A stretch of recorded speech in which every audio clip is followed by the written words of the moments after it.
Hey guys, I'm Tom the Tech Chap, and this is the new Huawei Mate XS, a slightly updated version of their Mate X folding phone which they first unveiled last year, and although there was a lot of excitement around that, unfortunately it only ended up launching in China. So here we are with the Mate XS, and it comes with Huawei's latest Kirin 990 5G chip, a more durable screen, a refined hinge mechanism, and a few software tweaks. But aside from that, not much has really changed. Although we're still getting the same gorgeous triple screen, phone, tablet, folding thing that we've seen before. And I have to say, I really like it. I want one.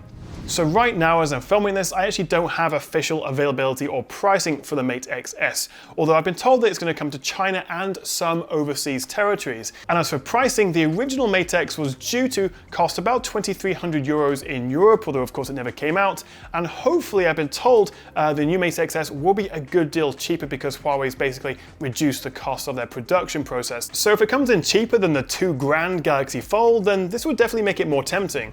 So for this video, I want to focus more on the hardware side of things and also give you my first impressions on what it was like to actually use the Mate XS. But of course, we can't ignore the fact that like the Mate 30 Pro and probably the upcoming P40 Pro, the Mate XS doesn't support Google Mobile Services or GMS, and so we don't get the Play Store. What that means is, out of the box, you won't see YouTube, Google Maps, Gmail, or more importantly, the Play Store, which is obviously where you download all your normal Android apps. Instead, we have the Huawei App Gallery, which is growing, and I think with the amount Huawei are investing in it, maybe in a year or so it'll become a genuine competitor to Apple's App Store and the Google Play Store. But for now, it's definitely lacking. Now, between the App Gallery, cloning the apps from your old phone onto this, sideloading them with APKs, or using, say, the Amazon App Store, you can probably get most of the apps you need. But it is a big hassle, and getting the latest updates will be tricky. The Mate XS is running on Android 10 though, so we get things like night mode and better gestures, but it's based on the open source Android platform. So again, it'll get updates and security patches later than if they were working with Google directly. Alright, so with all that out of the way, let me show you around the Mate XS. On the front, we have a good size 6.6-inch screen, so you can actually use this like a regular, albeit slightly chunky phone. Then you can open it up and go into full tablet mode with that huge 8-inch screen, which just looks stunning, especially with the thin bezels and no ugly camera cutout like we get on the Galaxy Fold. Then finally, if you want to take a selfie, fold it closed again and switch around to the 6.38-inch screen on the back, which again can work as a normal phone screen if you like, but mostly you'll use it as a viewfinder for the selfie camera. And the best part is you're using the same great rear cameras for your selfies. There's no secondary, not as good front-facing camera here. So really, it's just one big screen, but since it's on the outside, it virtually splits into three depending on how you're using it. Fully open in tablet mode, while the resolution can adjust dynamically based on your battery life, at full res we're getting 414 pixels per inch, versus 264 on the iPad Pro and 326 on the Galaxy Fold, so it's incredibly sharp. On the back we get this little grip which makes it easier to hold when using it like a tablet, and it houses all the camera gubbins. So obviously there are benefits to having the screen on the outside. It means that whether you're using it from the front or the back or opening up into tablet mode, it's just using one big screen and then you don't have to worry about a second tiny screen like we get on the Galaxy Fold. But the downside is, unlike the Fold which opens up like a book and therefore keeps the screen safe when you're not using it, but with the screen on the Mate XS always being on the outside, I'm a little bit worried about whether it's going to get scratched or dinged or banged up when I'm just using it or it's sat in my pocket. Huawei did ship a protective leather pouch with the original Mate X, so I'm sure they will again here, but when it's not inside that, as I say, I'm just a little bit worried. However, Huawei says the Mate XS has a new quad-layer flexible OLED screen, so it is more durable than before, but it is still plastic rather than glass. Having said that, even though Samsung's new Galaxy Flip uses ultra-thin glass, it does still have a thin layer of plastic on top, so it can still scratch quite easily. They've also improved their Falcon Wing hinge. It definitely feels sturdier than before, and when you press the unlock button to open it up, there's a springiness to it. It feels good and you can barely see or feel the crease. It's much less noticeable than the Galaxy Fold or even the Flip. And like those, Huawei's also added little caps at the edge of the hinge to help prevent dirt and bad stuff getting in.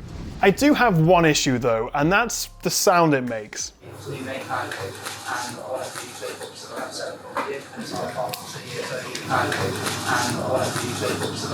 You can just about hear what sounds like the creaking or cracking of plastic when you're folding it. It was a pretty loud room, so it was hard to pick up on the mic, but in person you can definitely hear it. And while I was told it's just the sound of the hinge and it's meant to be like that, every time it made me wince a little bit thinking the plastic was cracking. I'm sure I'd get used to it, but it was a little off-putting. So the Mate XS is just 5.4mm at its thinnest point, or 11mm when folded. Considering the new S20 Ultra is 8.8mm thick, it's pretty impressive actually. On the side, the power button doubles as a fingerprint reader, and on the bottom we get the speaker and a USB-C charging port. The cameras are all housed in that sidebar / grippy thing on the back, which I don't think is the technical name for it, and it's pretty much the same setup as the original Mate X, with a 40MP main lens, 16MP ultra wide, 12MP telephoto with 3x optical, 5x hybrid, and 10x digital zoom, as well as a time of flight depth sensor, which gives us more realistic bokeh and portrait shots. Quality-wise, it should be closer to the P30 Pro than the newer Mate 30 Pro, but it's still a great camera setup. And actually, because the rear cameras also act as the front cameras, it means the Mate XS is pretty much the best selfie camera phone you can buy. Specs-wise, we get the new Kirin 990 5G chip, 8GB of RAM, and 512GB of faster UFS 3 storage. And powering everything, we have a 4500 mAh battery with 55W supercharging, although no wireless charging unfortunately.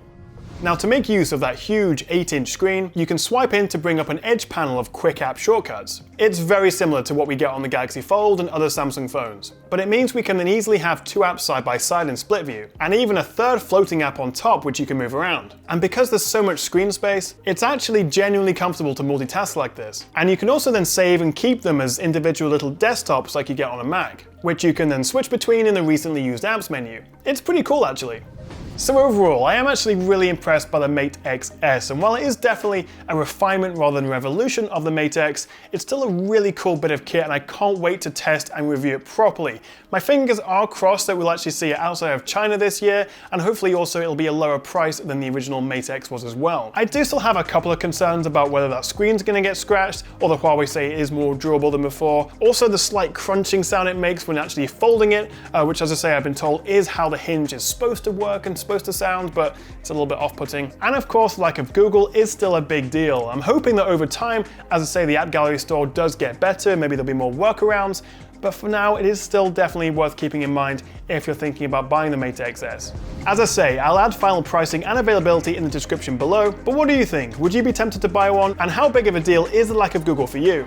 Thank you so much for watching, guys, and don't forget to hit that subscribe button if you want to see more from me, and I'll catch you next time right here on the Tech Chap.